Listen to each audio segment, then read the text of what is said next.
Hello, everyone. Welcome to the Special Education Curriculum Subcommittee meeting. We will begin at 5:36 p.m. tonight, and we have a nice presentation for everyone this evening. I will turn it over to Mr. Pennington to introduce.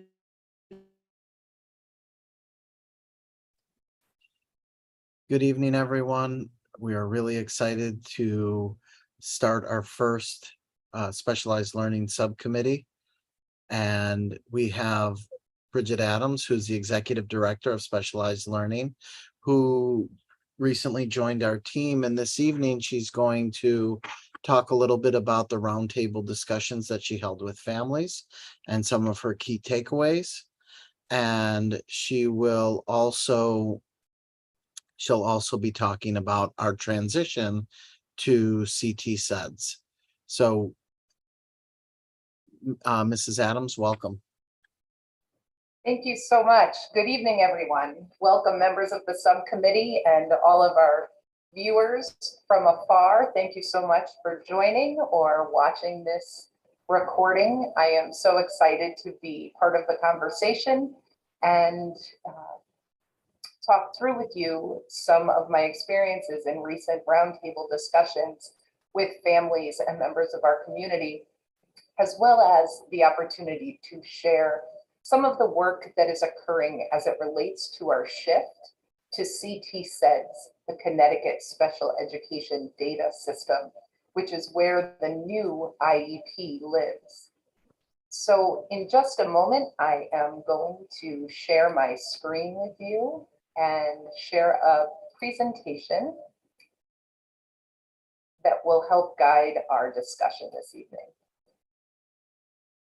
So from the members, I can see a thumbs up if you're able to view the screen with a presentation for the Learning Subcommittee. Very good. Thank you. And again, welcome everyone. So to start our conversation out this evening, I am really excited about the opportunity to share with you the experience that I've had sitting in roundtable discussions with families and members of our community. Upon my entrance into this role as executive director in August, I scheduled 6 sessions of opportunity to meet with about 20 folks at a time. We had 20 spaces in each session. And these sessions occurred between August 29th and September 8th.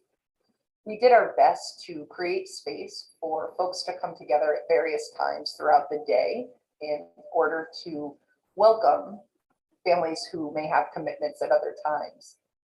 We gathered at the new family center, and I am so grateful to everyone's flexibility with creative parking so that we could all have a space to be together. I was able to meet with a total of 68 individuals. Some family members came together, even some young people joined our conversations. And the conversation was guided by really 3 focus or 3 topics. The first was to introduce myself or reintroduce myself as I have returned to the Norwalk community.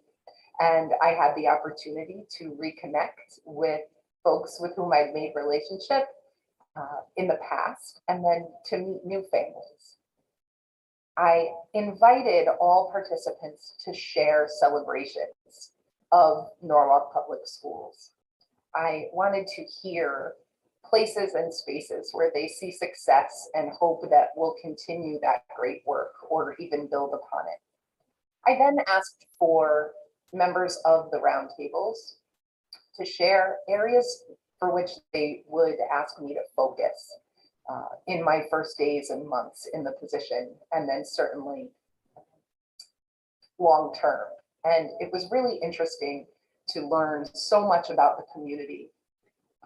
I think that if I were to highlight the most exciting celebration that was shared and that I can share with you tonight was the way in which nearly every family member identified or named someone with whom their child has worked or they have had connection with in their child's educational career.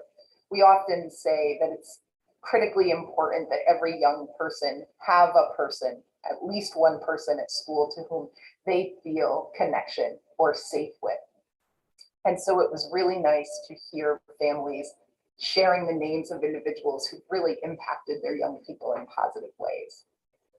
Hearing about the connections to teachers, providers, and schools. Families had the opportunity to share what's working and what's working so well. One school was described as giving young people the feeling of a great bear hug every morning when they arrive at school. We had the opportunity to have very honest conversations. And these conversations were truly focused on student and family experience, but at the same time honoring the privacy of individuals. I did respectfully request that families respect the privacy of their child and other children. And so we did speak in generalities, and it was incredibly helpful. And I don't feel that I lost information as a result of having a conversation about the collective. I think that families were happy to have this opportunity. And I hope that in sharing the feedback that I receive, I communicate that correctly. Some of the feedback that I did receive was that families really appreciated the opportunity to come together and to meet me and to talk about the educational process and to be heard. And so I'm incredibly grateful for the opportunity to find the space and time within my calendar to do this, as it was a priority for myself, for Mr. Pennington, our assistant superintendent, and the superintendent as well. Certainly the work from the roundtable is important. And I think that if I had my own celebration, it would be that these conversations affirmed my decision to join the district. I think families feel it's incredibly important that communication that comes from school teams to parents is paramount. And what I was able to do through these conversations is, of course, affirm what I was thinking, but also to act even more quickly than perhaps I might have. From the moment I met with new teachers and our returning teachers this school year, I really focus on the importance of building trust and faith among families and our school district. And I believe that the way we do that is we communicate transparently, honestly, openly, and we do all that we can to build relationship, because we are certainly in a more powerful position when we power together. And so in hearing families report that communication is so important, I was able to really shift and pivot where needed with our teams to ensure that that does increase. I learned that there is a need to review all of our services and programs throughout the district. And this is something that I spoke about in the roundtable. I feel very strongly about. We need to ensure equity and access for all students. Family members that are listening this evening may hear reminiscence of statements that I make when I share that a young person can often be ambassador for others. And so when an inequity is uncovered, or a lack of access, or a need, and sometimes it's a very positive circumstance, I will also look to see where that work for that young person can impact others. Another area of focus is really creating space for parents to access evaluations and engage in the evaluation process and the PPT process as a whole. I'm hoping that parent workshops that will be conducted at the Family Center in the coming months can really speak to increasing that connection between the district and families as we do power together for the purpose of PPT conversation. And the roundtables lead my steps. And so I think perhaps I may have arrived at Norwalk with an idea, but together with families in these roundtables, I was able to shift those ideas to action. We need to continue to increase trust and faith. We need to ensure that transparent communication is occurring. I spoke to the need for connection and relationship. I will engage myself and the team and all schools in the continuing conversation of equity review. I also have invited families, if they want to join me in a conversation, either by phone or this format or here in the office or at the school, if they feel that it would be important to have a private conversation where the privacy of their child is respected. And I've had 5 of those conversations to date. I believe from each, we have created action steps, both for the school and the family, to move in service of that young person. And it's important to note that these are 4 steps. These are not all of the steps, but I did want to highlight some of the work that came from the roundtables. And there is certainly a desire and a hope that we re-energize the Norwalk Special Education Parent Advocacy Group and the way in which that formal process existed in years past. So I look forward to being part of that. So I spoke a bit about the idea of parent workshops as they relate to the PPT process. And elements of this presentation this evening were developed for one of those workshops. The title of the workshop was The Shift from IEP Direct to the new CT SEDS IEP model. And so the objectives of that presentation, and thus our objectives this evening, are to look at elements of the parent quality IEP training module. And I'll talk a little bit more about that in just a moment. We're creating a space for members to learn about our transition in Norwalk from IEP Direct to CT SEDS. Each district in our state is in this process and at varying degrees of success in the process. And we're really excited that we have initiated the parent portal this week. So we'll talk a bit about that. We'll compare and review the new and old formats briefly and certainly provide materials to dive a little bit deeper beyond this conversation.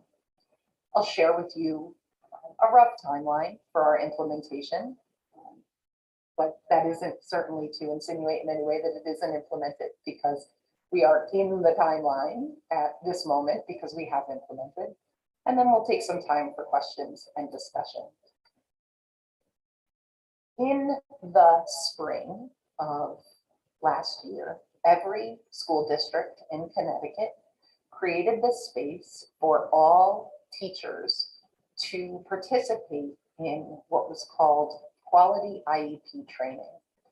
The state of Connecticut, with the decision to shift from whatever system a school district was using, and our system is IEP Direct through Frontline, to CT SEDS, they decided that this was the perfect opportunity to re-engage the work of every special educator, related service provider, and perhaps administrator in the discussion around the creation of a quality IEP.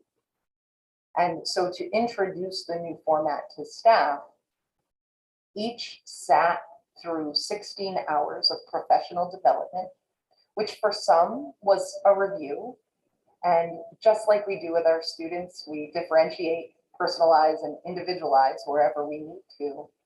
We met teachers where they were in their ability and process to construct a quality IEP and provided training for them through the use of the new document.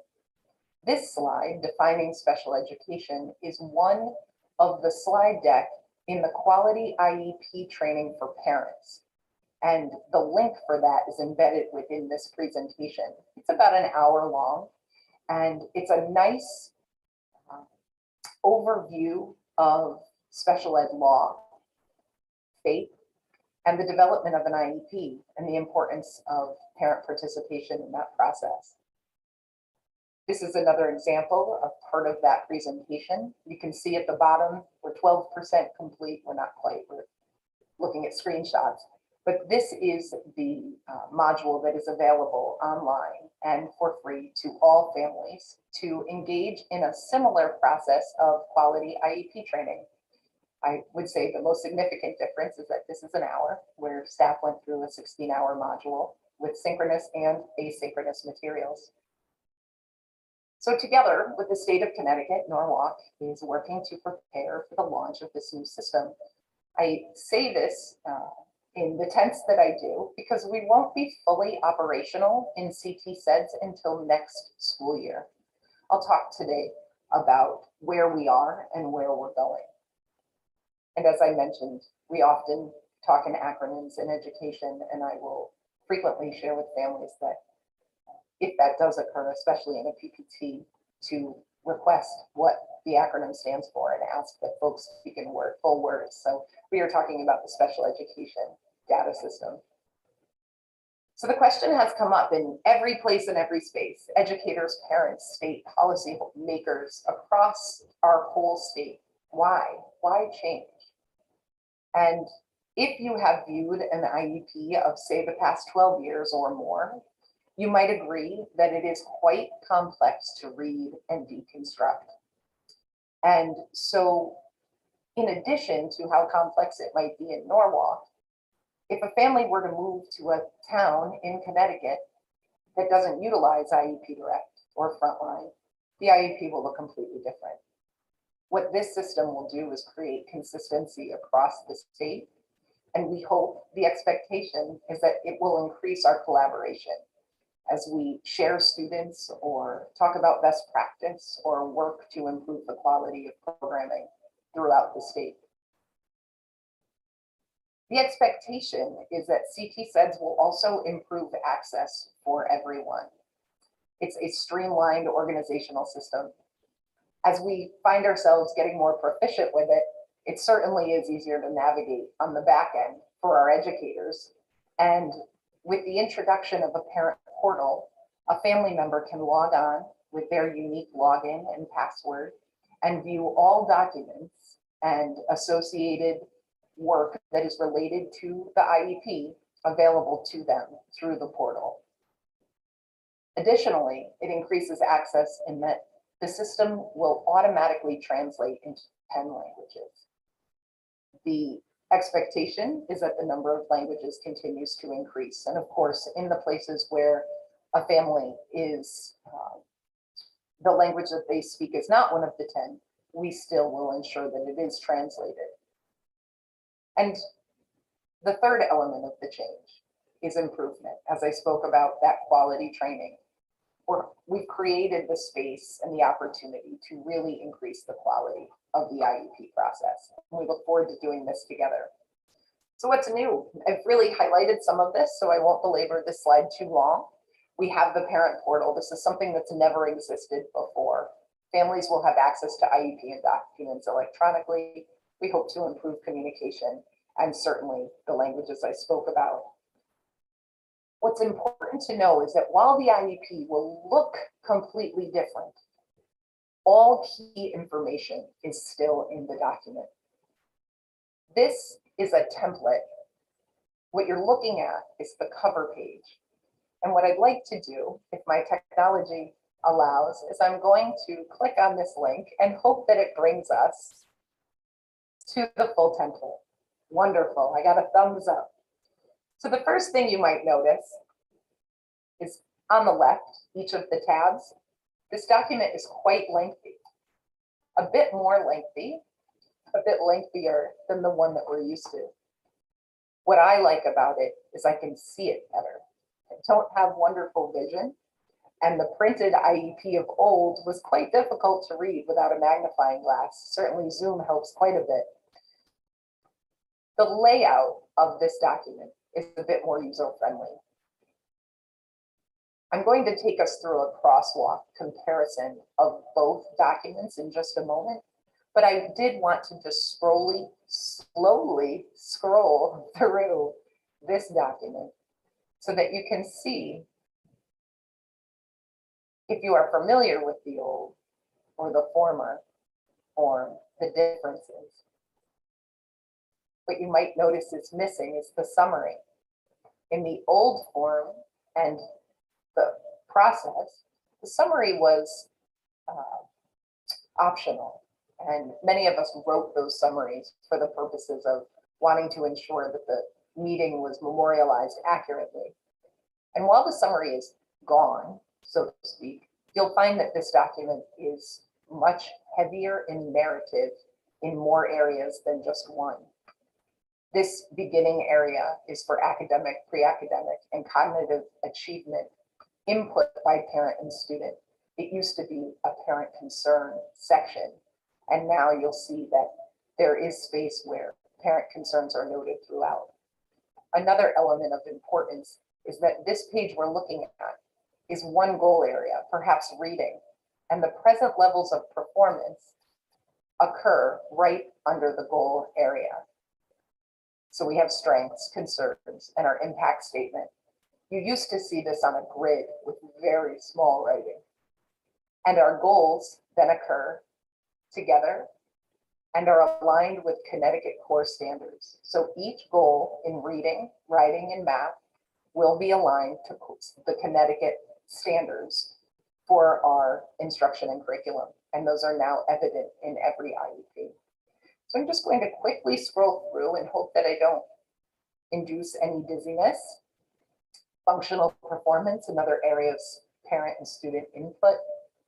Our goal areas, the transition planning section.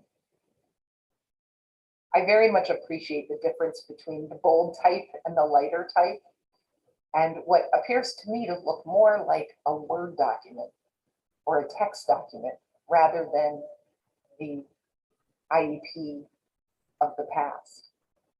The grid doesn't look quite like a grid anymore. Now it is a list of services and related services.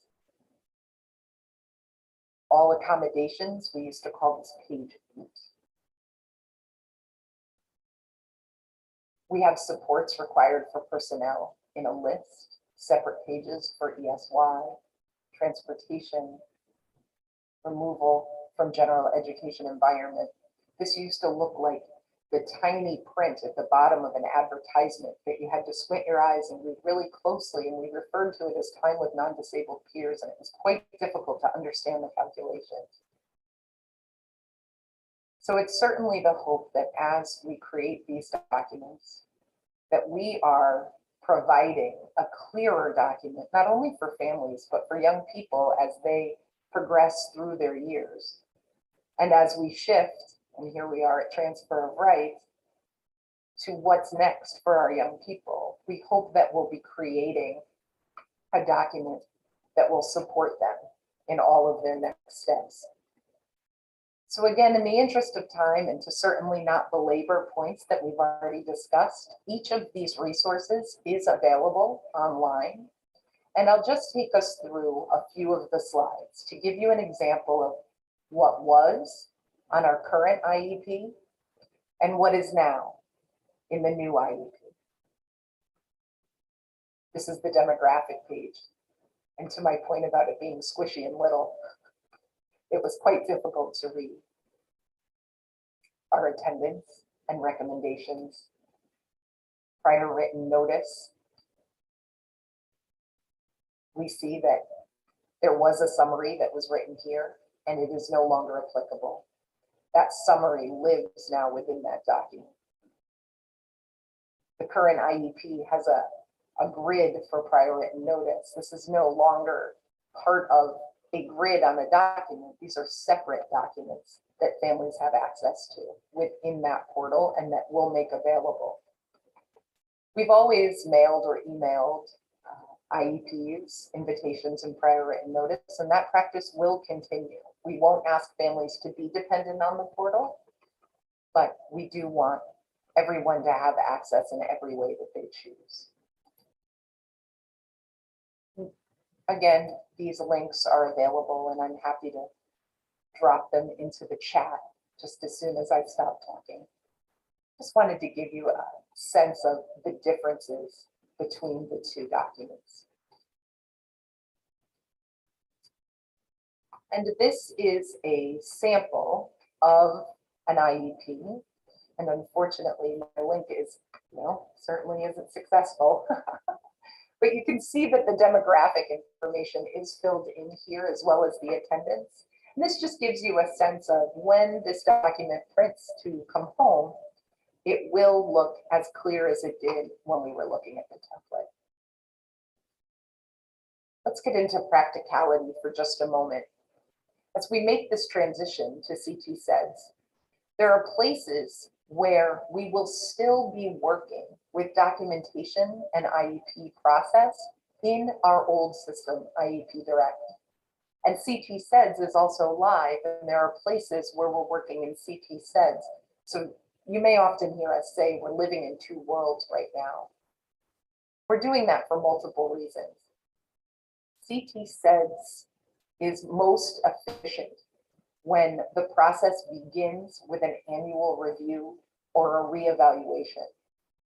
So when your child's annual review or reevaluation, whichever comes first, occurs, that is when you will receive your first IEP in the new format.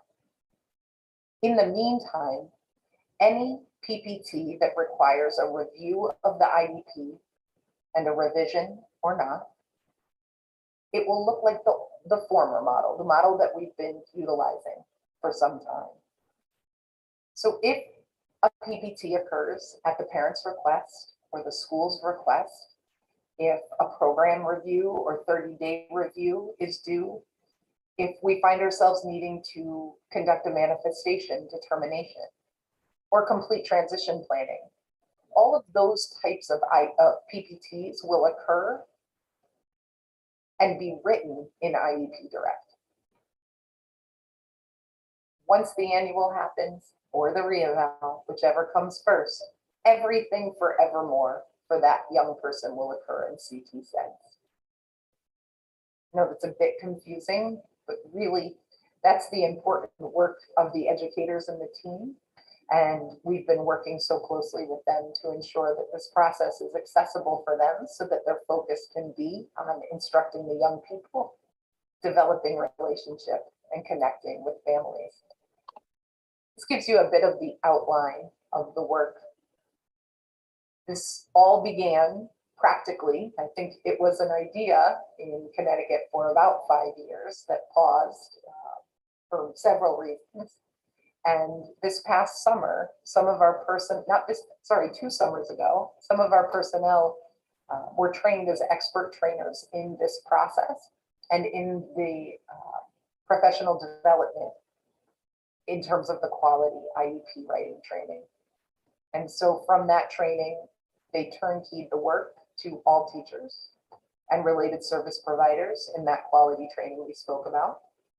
This summer, many of our educators were trained as experts, and our IT and data gurus did quite a bit of work migrating all of the information from Frontline and IEP Direct into CT SEDS. In this moment, we are working to tech train everyone. We have taken all of our new staff and returning staff through the technical training in how to use and work CT SEDS.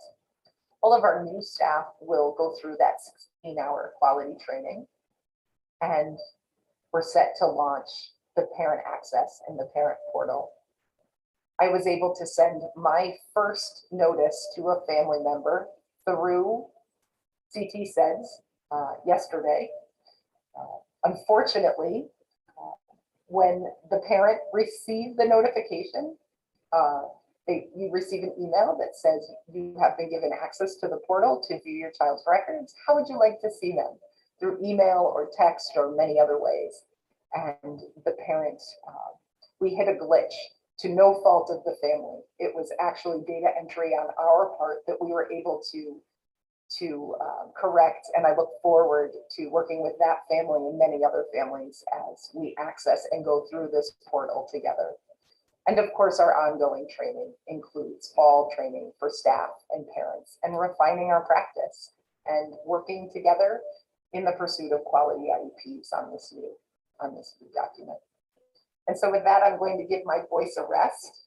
I'm sure that there may be some questions, and I look forward to answering them as best I can. Just before I stop sharing so that we can have a conversation, I just want to make aware that we will be making accessible to all families in English and Spanish and other languages within which we find these documents, some of these resources to help families.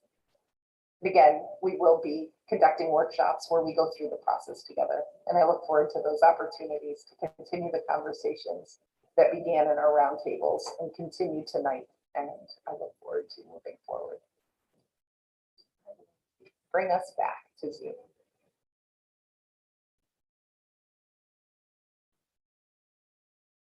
Are there any questions either from the folks here at the table or in the squares or from out beyond?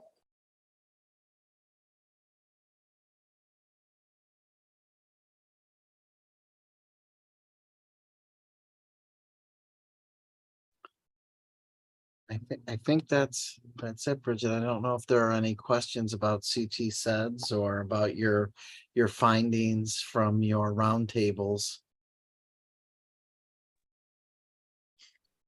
Well, I was at one of the roundtables and I just wanted to say that, you know, I found it to be very helpful for everyone that was there in terms of they were looking for a place to speak, I think, and a place for someone to listen to them.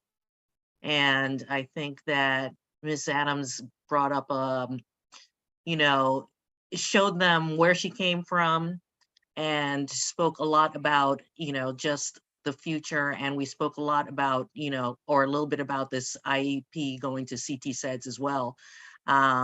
So I think it looks great. It looks so much lighter and user friendly.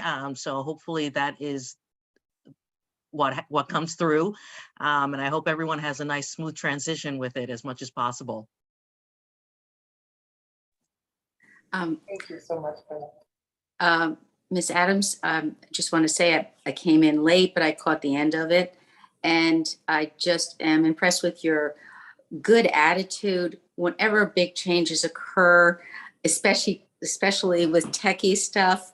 There's going to be it's not going to work at some times, but you know, your attitude is really friendly and nice and like, okay, we'll make it work together. And you weren't afraid to say it's probably on my side, and it turned out it was. But that's going to happen over and over for teachers and parents and everybody. So, but in the end, it should be so much more accessible for parents to find out the information.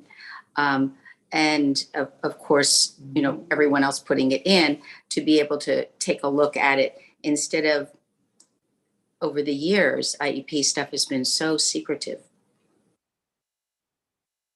I can't hear you.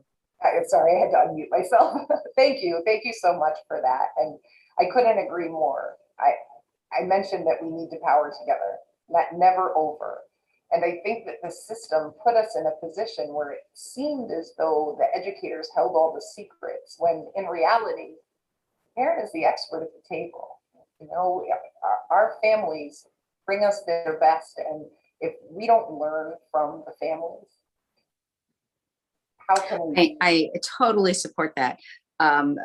Bridget, you probably don't know, but I've been a teacher for 44 years, done so much of mainstreaming and talking with parents and talking with kids and just trying to do the best for the kids. And so this sounds like a better tool to be able to communicate. It's not a secret. It's not a secret. They were trying to use any method possible to inspire and best techniques to elucidate what these kids have to learn.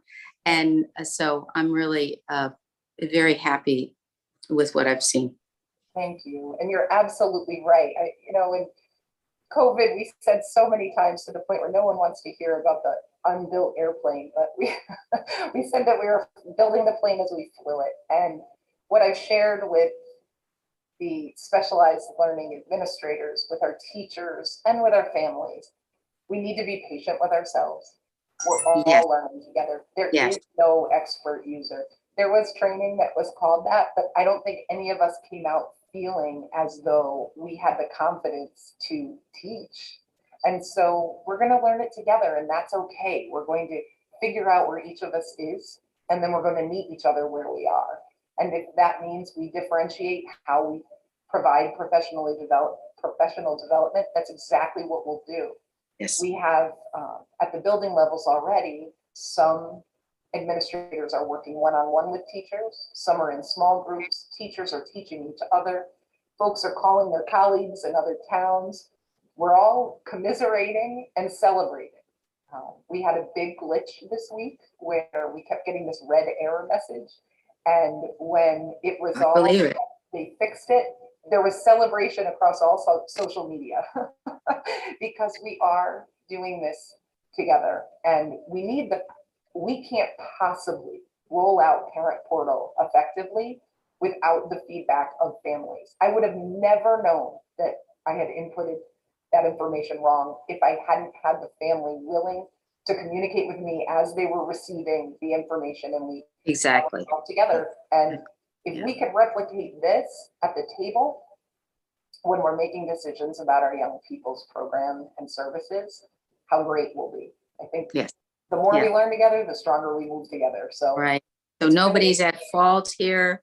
Nobody should be under, you know, like, oh, I gotta memorize how to do this for the poor teachers. And, you know, what if I make one mistake? You know, we learn through the mistakes. Yes. You agree, Mr. Pennington? You betcha. Completely agree. You can hear me screaming through the wall sometimes, but then he also sees me run around and dance in celebration when we get there. And really, we have so much to talk about the new system. And I think, to your point, we have so much to unpack together. The workshop in October 6th at 5 at the Family Center. I think I'm going to find a way to live stream it as well as conduct a conversation in person so that folks who aren't able to join us can join us from beyond. And we can engage in this way, like a webinar.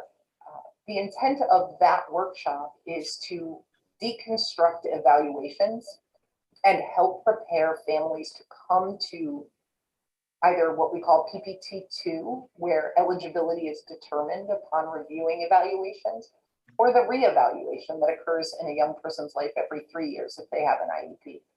We give families a stack of paper that can be this high with every evaluation, and they're written in languages that are known to that area. So they're written in physical therapy speak or cognitive assessment speak.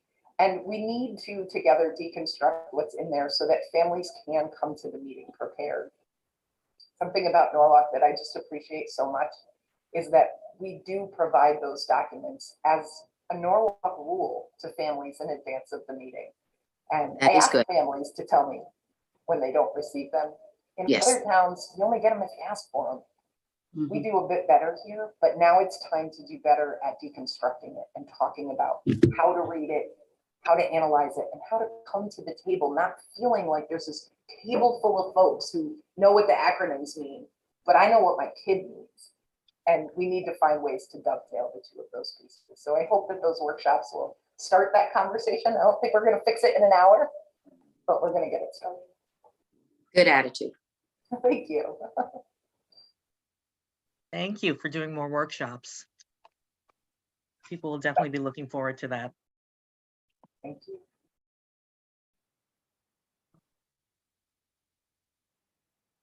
Okay. And any other questions out there?